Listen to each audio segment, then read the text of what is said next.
Hello listeners, welcome back to hello slow story world. ఈరోజు మన channel కోసం నేను రాసిన కథ ప్రేసకి పార్ట్ 35 అండి.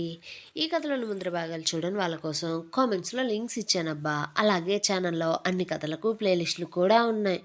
కొంచెం సబ్స్క్రైబ్ చేసుకొని చూస్తూ కథ నచ్చినట్లయితే తప్పకుండా లైక్ చేసి కథ ఎలా ఉందో ఓ చిట్టి కామెంట్ రాయండి అబ్బా. మరి మనం ఈరోజు కథలోకి వెళ్ళిపోదామా? ప్రణీత్ జరిగిన దానంతటికీ హారిక క్షమాపణ చెబుతూ ఉండగా హారిక ఆమె పడుతున్న మనోవేదనను అతనితో చెప్పి అక్కడి నుండి మౌనంగా వెళ్ళిపోవడంతో ప్రణీత్ హారిక చెప్పిన మాటలు వింటూ హారికలో శ్రావణి లక్షణాలు కనిపిస్తుండడంతో సంతోషపడుతూ ఉంటాడు.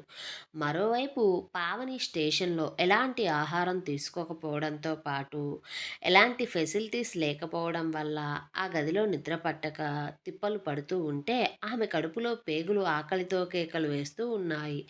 దాంతో ఇక ఆమె ఒక్క మెట్టు దిగి సిఐ అంటూ అతనిని పిలుస్తూ, ప్లీజ్ ఒకసారి మా తాతయ్యకు ఫోన్ చేయండి. ఇంతవరకు వాళ్ళు ఎందుకు నా కోసం ఇక్కడికి రాలేదు, ఇంకా నాకెందుకు బెయిల్ని తీసుకురాలేదో తెలుసుకోవాలి.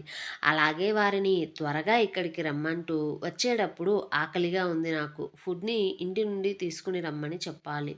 అందుకే కొంచెం ఫోన్ చేయండి అంటూ మర్యాదగా అడుగుతూ ఉంటే ఎస్ఐ ఆమెను గంభీరంగా చూస్తూ వెటకారంగా, అవునా మేడం, అంతేనా, ఇంకేమన్నా కావాలా, ఏసీ టీవీ ఫ్రిడ్జ్ ఇలా ఏం వద్దా అంటూనే ఇంతలోనే కోపంగా, ఓ పావని, ఇది జైలు, నీ ఇల్లేం కాదు. నీకు నచ్చినవన్నీ చెప్పి చేయించుకోవడానికి ఇక్కడ అస్సలు కుదరదు. ఇది నా జైల్, మూసుకొని పెట్టింది తిను, లేకపోతే లేదు, అంతేకాని ఇక్కడ ఆర్డర్స్ వేయకు అంటూ ఉంటే పావనికి ఆ మాటలకు కోపం వచ్చినా సరే సమయం తనది కాదు అని తెలిసి కనీసం బెయిల్ గురించైనా మాట్లాడాలి, ఫోన్ చేయండి అంటుంటే ఎస్ఐ నవ్వుతూ, చూడమ్మా పావని, ఇక నువ్వు ఆ బెయిల్ విషయం మర్చిపో. నీకు ఓ విషయం తెలుసా, బయట లాయర్స్ ఎవరు కూడా నీ కేసుని టేకప్పే చేయడం లేదు అనగానే పావని ఒక్కసారిగా, ఎందుకు సార్, ఏమైంది అంటూ కంగారుగా అడుగుతూ ఉంటే ఎస్ఐ టేబుల్ మీద ఉన్న ఓ పేపర్ని తీసుకుని గాల్లో అటూ ఇటూ తిప్పుతూ, ఇది చూసావా, ఇది నీ మీద ప్రణీత్ ఇచ్చిన కంప్లైంట్. ఇందులో సారాంశం ఏంటి అంటే, నువ్వు ప్రణీత్ అనే వ్యక్తి భార్యను చంపించడానికి ప్రయత్నం చేశావంటూ, అందుకు సుభాష్ అనే వ్యక్తికి సుపారీ ఇచ్చావంటూ ఇందులో ఉంది. దీంతో మేము అరెస్ట్ చేశాం. అలాగే ఆ సుభాష్ గాడి కోసం వెతుకుతూ ఉన్నాం. ఇక ప్రణీత్కి నీ మీద కోపంతో ఆ కేస్ని ఎవ్వరూ తీసుకోకుండా తన స్టైల్లో లాయర్స్కి వార్నింగ్ ఇచ్చాడు. నా పై ఆఫీసర్స్తో మాట్లాడి ప్రత్యేకంగా ఒక టీంని ఏర్పాటు చేసి ఆ సుభాష్ కోసం కూడా వెతకడం ప్రారంభించాడు. కాబట్టి ఇప్పుడు నువ్వు తలకిందులుగా తపస్సు చేసినా సరే పావని, ఒక 14 రోజుల పాటు నీకు ఎలాంటి బెయిల్ దొరకదు. ఆ తర్వాత కూడా నువ్వు బయటికి వెళ్ళి ప్రశాంతంగా బ్రతుకుతావనైతే నేను అనుకోవడం లేదబ్బా. ఎందుకంటే ఆ ప్రణీత్ ఖచ్చితంగా ఈ కేసుకు సంబంధించిన ఆధారాలను సేకరిస్తాడు అనేదే నా గట్టి నమ్మకం. మరి నువ్వు అతనికి ఎలాంటి అన్యాయం చేశావో నాకైతే తెలియదు. తను మాత్రం నిన్ను బయటకు ఎట్టి పరిస్థితుల్లోనూ రానివ్వడు అనే విషయం నాకు మాత్రం బాగా అర్థమైంది ఇన్నేళ్ల అనుభవంలో అంటూ ఆ ఎస్ఐ ప్రణీత్ ఏ విధంగా అయితే అతనితో చెప్పి పావనిని రెచ్చగొట్టేలా భయపడేలా మాట్లాడమంటూ చెప్పాడో అదేవిధంగా అతను కూడా పావనితో బిహేవ్ చేస్తూ ఉన్నాడు. దాంతో పావనికి ఒక్కసారిగా అదంతా విని విపరీతమైన ఆలోచనలు మొదలవ్వడంతో ఒక రోజంతా తిండి తినకపోవడంతో కళ్ళు తిరగడం మొదలయ్యి అలాగే స్పృహ తప్పి కింద పడిపోయింది.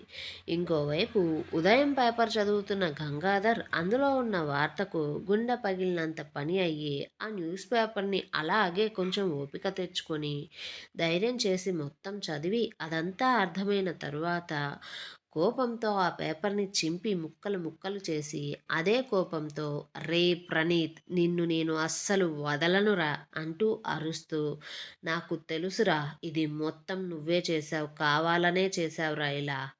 నేను నిన్ను మాత్రం ఎట్టి పరిస్థితుల్లో వదిలిపెట్టను. దీనికి నువ్వు ఖచ్చితంగా అనుభవించే తీరాలి.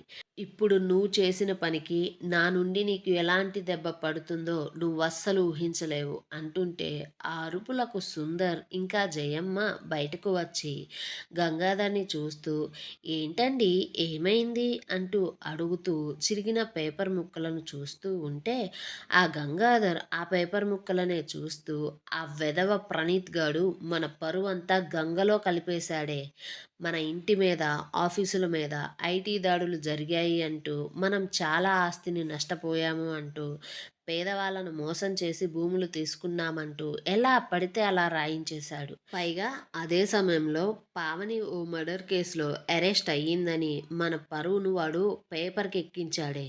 దానికి భవిష్యత్తే లేకుండా చేశాడు" అనగానే సుందర్ మాత్రం "తాత ఇదంతా వాడే చేశాడని ఏమీ లేదు కదా! మరెవరైనా చేసుండొచ్చేమో. అయినా ప్రణీత్ నిజంగా ఇలా చేసేవాడే అయితే వాళ్ళ అక్క విషయంలో మనం ఎన్ని తప్పులు చేసినా ఇలా ఎందుకు చేయలేదు వాడు" అంటుంటే విజయమ్మ మాత్రం "లేదురా! ఖచ్చితంగా వాడే చేశాడురా! అలాగే పాపంరా! పావనికి బెయిల్ కూడా రాకుండా వీడే కేసును తీసుకోవద్దు" అంటూ లాయర్స్‌కి వార్నింగ్ ఇచ్చాడు. అందుకే మనం ఎంత ఫీజు ఆఫర్ చేస్తున్నా కూడా ఏ లాయర్ ముందుకు రావడం లేదు. పైగా ఐజీ, డీఐజీతో మాట్లాడాలి అంటూ తాతయ్య ట్రై చేస్తున్నా సరే అసలు వీలు కావడం లేదురా! పోనీ స్టేషన్‌కి వెళ్ళి పావనిని కలుద్దామనుకున్నా సరే నిన్నటి రోజు మొత్తం ఐటీ వాళ్ళతోనే సరిపోయింది. అన్ని కష్టాలు ఒకేసారే ఇలా అయితే ఎవరికీ రావు కదా!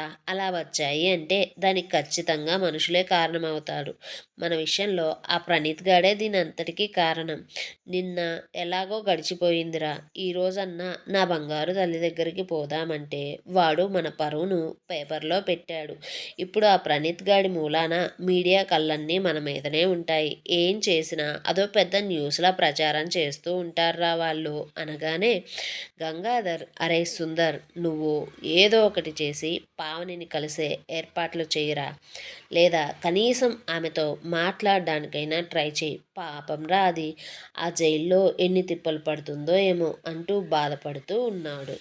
ఇంకోవైపు ఆఫీస్‌లో కూర్చొని పేపర్ చూస్తున్న ప్రణీత్ పెదవులు చిరునవ్వుతో విచ్చుకున్నాయి. ఎందుకంటే పావని జైల్లో ఉన్న ఫోటో చాలా మంచిగా కలర్‌ఫుల్‌గా ఫ్రంట్ పేజ్‌లోనే వేయబడింది. అలా పర్ఫెక్ట్‌గా ఆ ఫోటోని తీసి పంపించిన ఎస్ఐకి మనసులోనే ప్రణీత్ థాంక్స్ చెప్పుకున్నాడు. ఆ న్యూస్ మొత్తాన్ని చదివిన ప్రణీత్ "ఇప్పటిదాకా నన్ను అక్క అనే బంధం ఆపిందిరా! పెద్దలు పెంచిన పెంపకం ఆపింది. కానీ ఇక నన్ను ఏ శక్తి మిమ్మల్ని నాశనం చేయకుండా ఆపలేదు. ఇప్పటి నుంచి నేనేంటో మీకు చూపిస్తా" అనుకుంటూ పనిలో పడిపోయాడు. మరోవైపు గోవాలో అప్పుడే సుభాష్ క్లబ్‌కి వచ్చి 4 ఆటల కార్డ్ గేమ్స్ ఆడి పీకల దాకా తాగి రూమ్‌కి పోయాడు. అయితే అతన్ని వెతకడానికి 2 టీమ్‌లు ఒకే సమయంలో గోవాలో దిగాయి. వారితో పాటు పోలీసులు కూడా అతని కోసం వెతుకుతూ ఉన్నారు. అయితే సుభాష్ మాత్రం ముందు జాగ్రత్తగా పూర్తిగా తన రూపాన్ని మార్చేసుకుని తిరుగుతూ ఉన్నాడు. గోవాకి రాగానే గుండు కొట్టించుకొని, ఆర్టిఫిషియల్ టాటూలను శరీరం నిండా అతికించుకొని, చెవికి పోగులను కుట్టించుకొని ఒక విదేశీ వ్యక్తిగా బిహేవ్ చేయడం మొదలుపెట్టాడు. అయితే అది తెలియని వీళ్ళు మాత్రం అతని పాత ఫొటోస్‌ని చూపిస్తూ ఎంక్వైరీ చేస్తూ ఉన్నారు. ఇంకోవైపు హారిక ఎవ్వరితో కలవకుండా తన గదిలో తానే కూర్చొని తనలో తానే ఆలోచించుకుంటూ ఉంది.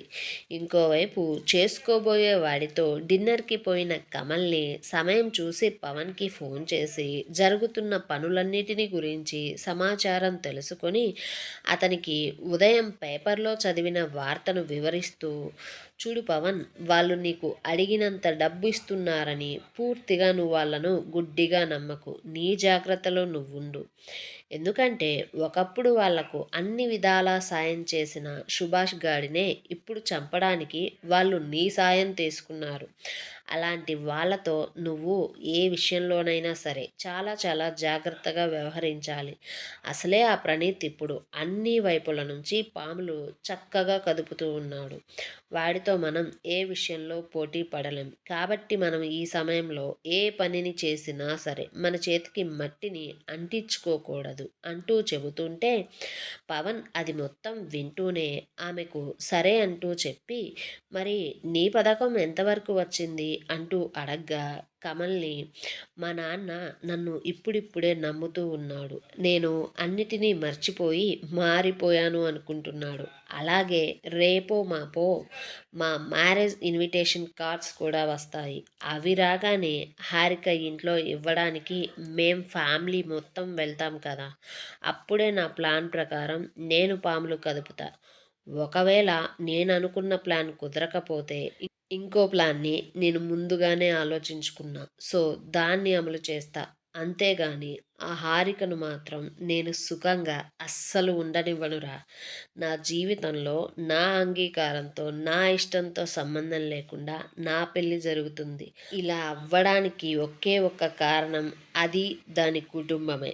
మరి నేను ఎందుకు వదులుతారా వాళ్ళని చెప్పు? అంటూ పవన్, నువ్వు నాకు ఈ సమయంలో ఒక చిన్న సాయం చేస్తావా అంటూ అడగ్గా పవన్ అందుకు సరే అంటూ ఏం సాయం కావాలో అడగమనడంతో కమల్ని కొంచెం సేపు ఆలోచించుకున్నా సరే తప్పదు అనుకుని తనకు కావాల్సింది చెప్పి అందుకు అతని పర్మిషన్ అడుగుతూ ఉంటే పవన్ కొద్దిసేపు ఆలోచించుకొని సరే అంటూ చెప్పి ఫోన్ పెట్టేశాడు. మరోవైపు పావని ముఖం మీద నీళ్లు కొట్టి లేపగా పావని అప్పుడే స్పృహలోకి రావడంతో నీరసంగా ఉండి ఇక తప్పక ఆ స్టేషన్ కుండలోని నీటిని కొంచెం తాగి తేరుకొని మౌనంగా జరిగిన వాటి గురించి ఆలోచిస్తూ ఉంది. అప్పుడే సిఐ ఆమెను మరింత ఉడికించడానికి ఆమె ముందు ఆ రోజు పేపర్ని పెట్టి ఒకలాంటి నవ్వుతో ఆమెనే చూస్తూ, చూడు అంత ఇంట్లో నువ్వు ఒక్కదానివే ఇలా ఎందుకున్నావా అనుకున్నా ఇప్పటిదాకా. కానీ అసలు మీ కుటుంబం మొత్తం ఓ పెద్ద కేడి కుటుంబం అన్నమాట అంటూ నవ్వుతూ, ఇలాంటి కుటుంబంలో పుట్టిన నీకు ఇంత గేరుండడంలో తప్పేం లేదులే. అయినా ఇక మీదట ఆ బలుపు మాత్రం మీ దగ్గర అస్సలు ఉండదు. సరిగా దెబ్బ కొట్టి ఆ ప్రణీత్ మీ ఆస్తులు మొత్తానికి తాళం వేయించాడుగా. మీకు అహాన్నిచ్చే డబ్బు పనైపోయింది. ఇక ప్రణీత్ చేతిలో మనుషులు పని పట్టడం మాత్రమే మిగిలి ఉందన్నమాట అంటూ ఉండగానే ఆ మాటలకు పావని ఆ పేపర్‌ని చూసి అందులోని హెడ్‌లైన్స్‌ను చదివి కోపంతో, బాధతో దాన్ని చించి ఓ ఉండలా చేసి బయటకు విసిరి కొట్టినా సరే ఆమె కళ్ళ ముందు పదే పదే తన జైల్లో ఉన్న ఫోటోనే కనిపిస్తూ ఉంది. అయితే అప్పుడే ఆమెను చూడ్డానికి వచ్చిన అతని కాళ్ళ దగ్గర ఆ పేపర్ పడి ఉండడం చూసిన పావని నమ్మలేనట్లుగా వచ్చిన అతన్ని చూస్తూ ఉంటే అది చూసిన ఆ వ్యక్తి, దీనికే ఇలా అయిపోతే ఎలా పావని? నువ్వు చేసిన దానికి ఇంత సింపుల్‌గా అయిపోతుందనుకుంటున్నావా? ఇక ముందు ముందు సినిమా చాలా ఉంది. చేసిన వాటికి శిక్షలు అనుభవించక తప్పదు కదా! అంటూ ఉంటే పావని మాత్రం కోపంగా లేచి వచ్చిన అతన్ని చూస్తూ అరుస్తూ ఉంది.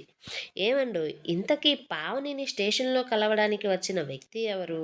గంగాధర్ పావనిని జైలు నుంచి బయటికి తీసుకొని రాగలడా? ఏ విధంగా ప్రణీత్‌ని దెబ్బ కొట్టాలి అని గంగాధర్ భావిస్తున్నాడు?